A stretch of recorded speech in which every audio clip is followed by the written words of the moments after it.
Hi everyone, welcome to the Quipster Film Review Podcast. My name is Vince Leo. I'm the author of the film review website Quipster.net. I invite you to check out over 4,000 of my written reviews. You can read there anytime. Quipster.net. QWIPSTER.net.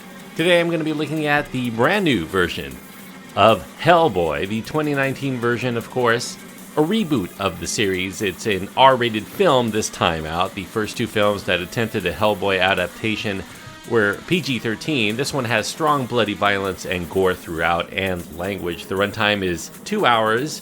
The cast includes David Harbour as Hellboy, with supporting roles going to Ian McShane, Milla Jovovich, Sasha Lane, Dae Kim, Penelope Mitchell, and Thomas Hayden Church. The director is Neil Marshall this time out. The screenplay credited to Andrew Cosby. Now, Hellboy, I think, rises near the top, I would say, of the list of reboots that few people have been clamoring for. This 2019 incarnation of the iconic half-demon known as Hellboy. It doesn't have the iconic presence of Ron Perlman or the stylishly playful direction of Guillermo del Toro to buoy it. Filling in Hellboy's formidable shoes here is David Harbour. He's another fine actor. A lot of people love him from Stranger Things. But he's an actor that doesn't quite command the same screen presence, despite being at 6'3" in height. That's a couple of inches taller than Ron Perlman, who seemed to have much more of an imposing frame. In place of Guillermo del Toro, whose wild ideas for his proposed third entry that he wanted to make, they were nixed as being a little bit too financially and conceptually ambitious. Neil Marshall here is brought in. Marshall, as a director, showed early promise in his career thanks to a couple of low-budget but very intense and gory horror flicks like Dog Soldiers and The Descent. Marshall hasn't quite had that kind of breakthrough hit that would allow him to cross over from an independent horror-making darling to mainstream success. He hopes to do that here, though. Unfortunately for Marshall, while his direction of Hellboy is energetic and visually quite impressive, he's going to have to wait a little bit longer for that film that's going to put him permanently on the radar for most filmgoers. Now, in this movie, we already have an established scarlet-bodied Hellboy as part of the B.P.R.D, the Bureau of Paranormal Research and Defense. He's working for his adoptive father, Professor Trevor Broom, or Bruttenholm. He's there working to corral and eradicate malevolent supernatural menaces wherever they may arise around the world. Hellboy ends up reuniting with Alice Monaghan, who's this powerful medium, and this cat beast man named Major Ben Daimio. They're out to prevent the Blood Queen from Arthurian times named Nimue from taking a mate and growing powerful enough to finally take over the world and presumably eliminate the human presence upon it once and for all. So much more to the story than that. In fact, this is a movie that I had to read a lot more in terms of the plot. I had to go to Wikipedia to remind myself what the plot was because it is so convoluted. Now, regardless of whatever I might say about the film, I think the decision here to reboot the entire franchise seems unnecessary. Given that this already establishes the B.P.R.D, this could have been just a B.P.R.D film offshoot from the original Del Toro work. Even without the original talent that was brought along for the saga, you could have done this without Ron Perlman involved, and fans might have been more accepting of that approach as kind of a quasi-spin-off. Not that there may be enough fans to justify plunking down big money for another effort. This budget is $50 million, a rare mid-range film these days. The prior two entries made a respectable but far from very confident $260 million combined worldwide, a good percentage of that coming from Del Toro's filmmaking credibility. But nevertheless, by restarting this franchise that hadn't really actually petered out in quality until the fans lost interest, as you would normally see with a reboot, this one does suffer from comparisons to the original work, especially as there exists more fans of the film Hellboy than there is of the Mignola comic, which was respected but never really a top seller in its print form either.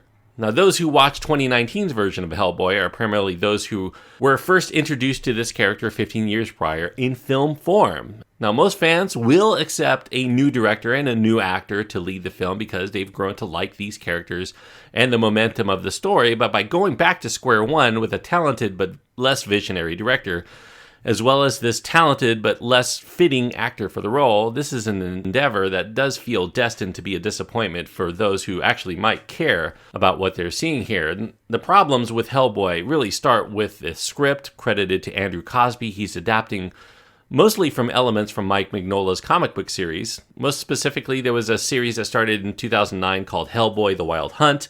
There was a 2010 one-shot called Hellboy in Mexico that also gets incorporated to a part here. There is a little bit of bits and pieces to other Hellboy comic books that came out around that era. All of these elements were released in print after the release of Hellboy 2, and that offers the makers of this 2019 release virgin material to explore at the very least. But unlike Del Toro's take, this iteration of Hellboy doesn't really get us on board with any of the characters before taking off on their wild and eerie adventure. It leaves us little to do but marvel at the visual effects and the fine makeup work, but it does leave us also wondering why we should really care about any of what we're seeing or where any of them are going to by the end. There's a jukebox of rock tunes that accompanies Hellboy as he kicks into battle mode. All of this feels very brisk, potentially invigorating if only we grew to care about Hellboy or any of the people around him at any point, as well as if we actually would care about what happens at the end of that battle. We feel like Hellboy does during this very poignant scene in which he questions what good they are all doing if the battle against evil is never ending, asking, and then what, for every positive outcome. That's precisely how this film plays. It's a collection of conflicts to resolve for no particular purpose other than to perhaps do it all over again. Now, the makers of Hellboy here try to differentiate this outing from the prior two by going for an R rating. The language is definitely pottier, the gore much, much more graphic than you've seen before.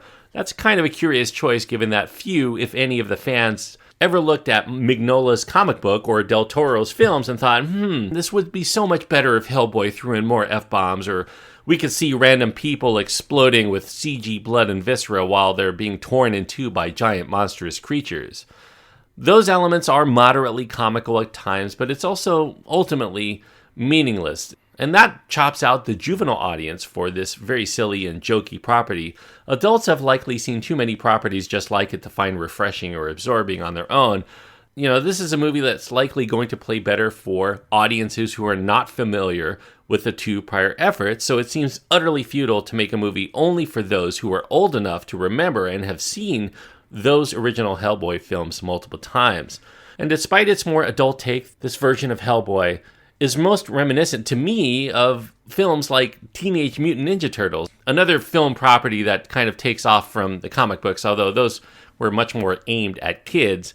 The snarky bantering, the very cartoony monster villains for the anti-heroes to grapple against, it's very much in that vein, except with lots of F-bombs and a lot of blood and guts on display. The pacing here is fine, the repartee is potent, the music video worthy action is kinetic, but Hellboy, this time out, feels like a movie that's made by those who care more about the mechanics of the filmmaking than they do of the substance of what they're actually making. You contrast this to the uber fanboy take by Guillermo del Toro.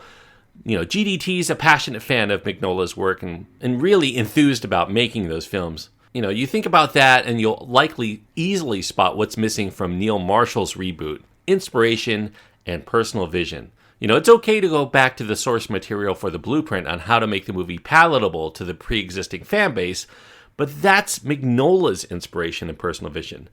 Just lifting those elements from comic panel to screen doesn't carry those facets over any more than a printed picture of the Mona Lisa would inspire as much awe or respect than actually seeing that original work with your own eyes. The creature designs, the makeup work here are certainly worthy of major motion picture effort, but a movie just is not exciting if you just dress everyone up and then give them nowhere to go. So unfortunately, despite a lot of good quality elements, Hellboy is a misfire here. I don't hate it as much as a lot of other critics do. I definitely do admire its energy and its direction in a lot of scenes, but those Del Toro films actually felt like they were made by somebody who was enjoying what he was making, and we enjoyed those films along with him. So it was a much more fun and wild ride than this time out, which is very mechanical and trying to be a fan service film without being made by people who are fans of that property themselves. So the best I can give Hellboy 2019 is 2 stars out of 4. 2 stars on my scale means I think it's lacking something vital that would keep it from being a movie that I would recommend to most people. That thing that it's lacking is what I just talked about: inspiration, a commitment to the characters, a commitment to the material, that would suggest that everybody is on board to make the best quality film that they can. Everyone was just going through the motions this time out, and it shows on the screen, despite being made by people who are obviously very talented. So 2 stars out of 4 is the best I can give Hellboy. Thanks everyone for listening. I hope that you enjoyed this review. If you did, I do encourage you to click the subscribe button if you haven't done so already, and you'll continue to get all of my reviews as they come out. I also want to let you know that if you enjoy films of the 1980s, a lot more old school than Hellboy, but still just as fun, if not more so, there's a link on my site to my other podcast called Around the World in 80s Movies, covering, of course, films of the 1980s. Go to my website, quipster.net, and find the links and the contact information there if you want to write to me directly. Until next time, thanks everyone, and please enjoy your time. Anytime you get to go to the movies. El sol ya sale al amanecer, después de una noche de gula y placer.